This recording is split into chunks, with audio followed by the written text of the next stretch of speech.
আসসালামু আলাইকুম রহমতুল্লাহি ওয়া বারাকাতুহু।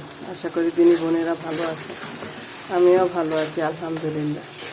আজকে দুইটা দিনী বোনকে দাওয়াত করেছি, তারা চাঁদের রোজা রাখতেছে, রোজা উপলক্ষে ইফতারি দাওয়াত করেছি।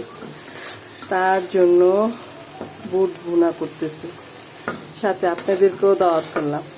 আপনারাও রোজা রাখবেন, বাসায় এরকম করে বুট ভুনা করবেন, ইফতারি রেডি করবেন, দিনী বন্ধুকে নিয়ে মাঝে মাঝে খাবেন। তখন দেখবেন সংসারও শান্তি আসবে, মনের কষ্টগুলি ভুলে থাকতে পারবেন, ইসলামের প্রতি আকর্ষণ হবে, ইসলামে কাজ করতে সহযোগিতা পাবেন এবং মনটা ফ্রেশ থাকে।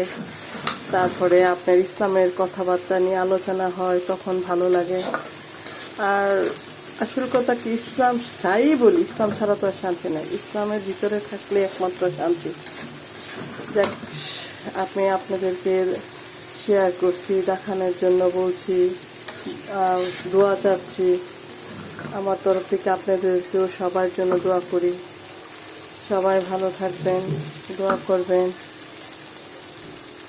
আজ এই পর্যন্তই। আসসালামু আলাইকুম রহমতুল্লাহি ওয়া বারাকাতুহু।